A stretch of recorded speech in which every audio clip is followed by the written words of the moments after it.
आज के वीडियो में हम जानेंगे कि बिडाल को हम ट्यूब मेथड से कैसे प्रोसेस करते हैं। तो वीडियो बने रहिएगा। इसके लिए हमें क्या करना पड़ता है कि टेस्ट ट्यूब की ज़रूरत पड़ती है और हर एक टेस्ट ट्यूब पे आप उसका टाइटर मेंशन करना होता है। जैसे 1:20 से लेके 1:1240 तक हमें टाइटर यहाँ पे मेंशन करना पड़ता है, जैसे कि आप यहाँ पे देख सकते हैं। और लास्ट में हमें एक और ट्यूब लेना पड़ेगा जिसमें हम निगेटिव कंट्रोल को हम यहाँ पे रखते हैं, जो कि हमें ये बताता है कि जो हमारा टेस्ट है वह ठीक तरीके से लगा है कि नहीं लगा है।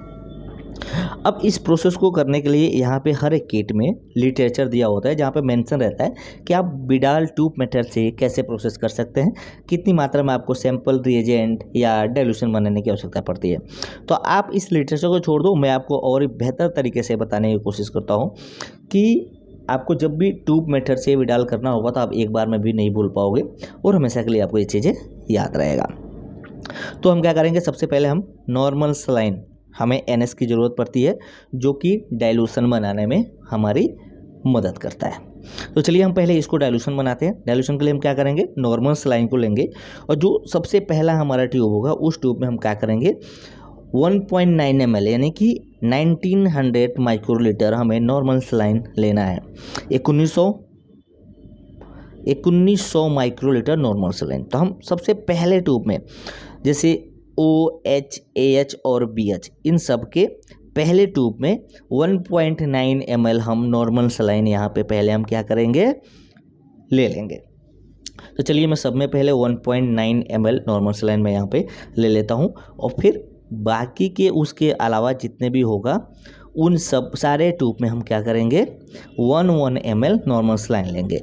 अब यहाँ पे एक चीज़ें थोड़ा सा मिसिंग है कि आपको कितने ट्यूब की ज़रूरत पड़ेगी। आपको टोटल 7 ट्यूब की ज़रूरत पड़ेगी, यानी O के लिए आपको 7 ट्यूब चाहिए, H के लिए आपको 7 ट्यूब चाहिए, AH और BH के लिए भी 7 ट्यूब की ज़रूरत पड़ती है।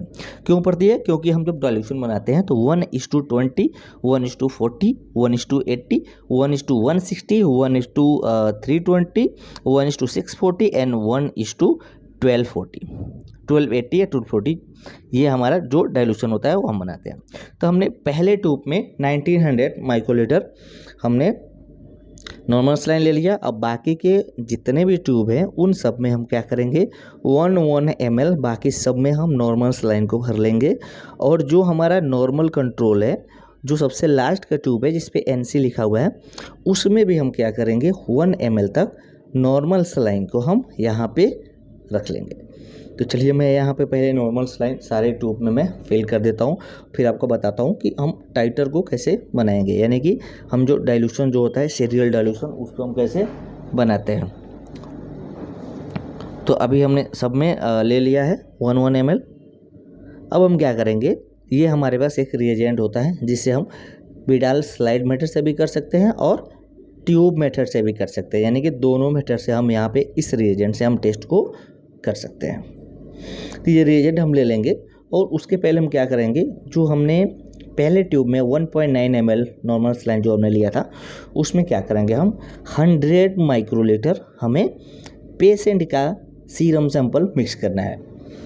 क्योंकि जिस पेशेंट का आप टेस्ट कर रहे हो उस पेशेंट का सीरम सैंपल को आप 100 माइक्रोलीटर तक इसमें मिलाओगे। तो ये क्या हो जाएगा 1.9 + 100 = 2 ml तक पहले ट्यूब में 2 ml तक हमारा जो डाइल्यूशन होगा, जो हमारा मटेरियल होगा वो आ जाएगा।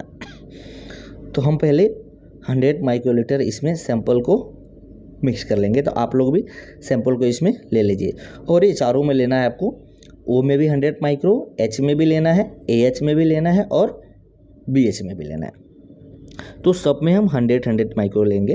तो टोटल हमारा ये क्या हो जाएगा, कितना हो गया, ये मटेरियल 2 ml तक हो गया। अब इसको हम प्रॉपर मिक्स कर लेंगे और बाकी के जो ट्यूब में हमने कितना लिया है 1 ml हमने नॉर्मल सलाइन लिया है। तो हम पहले में से क्या करेंगे, पहले में 2 ml हमारा हो गया है डाइल्यूशन, हम उसमें से 1 ml लेंगे पूरा बराबर मिक्स करने के बाद से, और बाकी के ट्यूब में हम क्या करेंगे मिक्स करेंगे।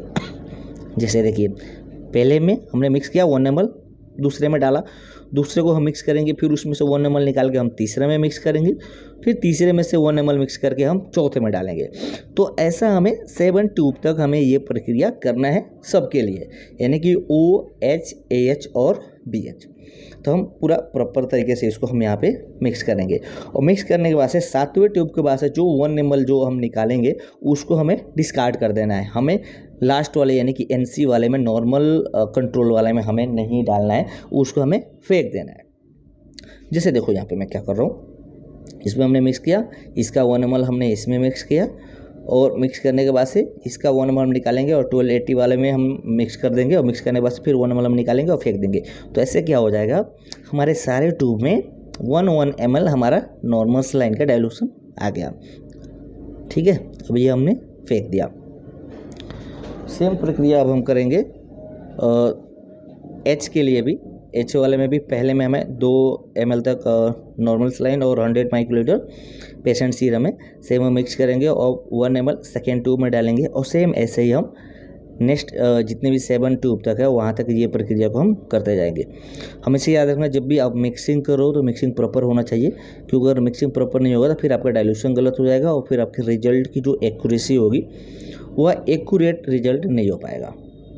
तो ऐसे आप लोगों को भी मिक्स करते जाना है। हमेशा याद रखना, लास्ट के ट्यूब में जो 1 ml आप निकालोगे उसको डिस्कार्ड करना है और जो नॉर्मल सलाइन के लिए है वो नॉर्मल सलाइन जो NC कंट्रोल वाला ट्यूब है वो हमेशा के लिए उसको 1 ml नॉर्मल सलाइन डाल के हमने रखा है वो वैसे ही रहेगा। ठीक, तो हम क्या करेंगे, इसमें सारे ट्यूब में हमने ऐसी प्रक्रिया सेम हम कर लिया है। अब हमें क्या करना है कि जो पहला रो जो O टाइफी के लिए है उसमें हम क्या करेंगे, 1 ड्रॉप और 1 ड्रॉप हम ऐसे सारे के सारे ट्यूब में हम O को मिक्स करेंगे। जैसे यहाँ पे मिक्स किया और फिर जो नॉर्मल सलाइन है उसमें भी हम रिएजेंट को मिक्स करेंगे। जो नॉर्मल सलाइन यानी कि जो नॉर्मल कंट्रोल वाला है उसमें हमने सिर्फ नॉर्मल सलाइन ऐड किया है और रिएजेंट को हमने मिक्स किया है। ठीक, सेम इसी तरह हम H, OH और BH को भी हम एक एक ड्रॉप रिएजेंट यहाँ पे हम ऐड करेंगे। जैसे मैं यहाँ पे कर रहा हूँ, आपको केयरफुली करना है और जो ड्रॉप होगी वो ड्रॉप की जो क्वांटिटी होगी वो एक्यूरेट होना चाहिए, न ज़्यादा न कम। या अगर आपको ऐसे डाउट लग रहा है तो आप क्या करोगे, 50-50 माइक्रोलीटर सारे ट्यूब में आप ऐड कर सकते हो, या 1 ड्रॉप ले लो या 50 माइक्रोलीटर आप ले लो। तो ऐसे हम सारे ट्यूब में एक एक करके यहाँ पे पहले मिक्स कर लेते हैं। ऐड करने के बाद से जो ट्यूब है उस ट्यूब को हमको केयरफुली क्या करना है, मिक्स करना है, क्योंकि जो हमारा रिएजेंट है और जो डाइल्यूशन है प्रॉपर तरीके से मिक्स होना चाहिए। तो पहले हम इसमें ऐड कर लेते हैं, ये हमारा AH है और हम क्या करेंगे अब BH रिएजेंट को भी सेम इसी तरीके से सारे ट्यूब में हम यहाँ पे मिक्स कर देंगे। तो देखिए मैं इसको यहाँ पे मिक्स कर दे रहा हूँ हर एक डाइल्यूशन में। केयरफुली आपको यहाँ पे मिक्स करना है और नॉर्मल कंट्रोल में भी ऐड करना है। अब हम सारे ट्यूब को लेके ऐसे पूरा बराबर तरीके से हमें इसको मिक्स कर देना है। जैसे मैं मिक्स कर रहा हूँ, आप चाहे तो माइक्रोपिपेट से भी मिक्स कर सकते हो या सेम ऐसे इसको ट्यूब को ही डायरेक्टली ट्यूब लेके आप आसानी से मिक्स कर सकते हो। पर याद रखना ये पूरी तरीके से ये मिक्स होना चाहिए। अगर मिक्स नहीं होगा तो आपका जो रिजल्ट होगा वह गलत होने की संभावना हो सकती है। तो इसको हम यहाँ पे आसानी से सारे के सारे ट्यूब को हम मिक्स कर लेंगे और मिक्स करने के बाद से फिर हमें क्या करना होता है, इसको जो फॉइल पेपर होता है, एल्युमिनियम फॉइल पेपर, उससे इसको हमें ढकना होता है और फिर 37 डिग्री सेल्सियस पे 18 आवर्स के लिए रखना होता है। तो चलिए ये जल्दी जल्दी मैं मिक्स कर लेता हूँ और मिक्स करने के बाद से फिर इसको फॉइल पेपर से हम यहाँ पे इसको ढक लेंगे। ढकने के बाद से 37 डिग्री सेल्सियस पे हम इसको ऐड करेंगे। ठीक, अब ये हो गया, ये हमने निगेटिव कंट्रोल को भी मिक्स कर लिया। मिक्स करने के बाद से फॉइल पेपर लेंगे और इसको हम ढक देंगे। तो अभी देखिए, अभी जितने भी हमारे डाइल्यूशन है ये पूरे के पूरे तरीके से ये मिक्स हो चुका है। जैसे देखिए, आप केयरफुली देख लेना, शायद कोई ऐसा ट्यूब हो जो मिक्स ना हुआ हो तो फिर उसका रिजल्ट गलत आपका हो सकता है और सारे प्रोसेस आपका बेकार चला जाएगा। तो ये बड़ा केयरफुली करना पड़ता है क्योंकि ये टाइम टेकिंग प्रोसेस है, उसमें इंक्यूबेशन टाइम ज़्यादा जाता है। ये एल्युमिनियम फॉइल है, इस पर हम क्या करेंगे, इसको पूरी तरह से ऐसे ढक देंगे।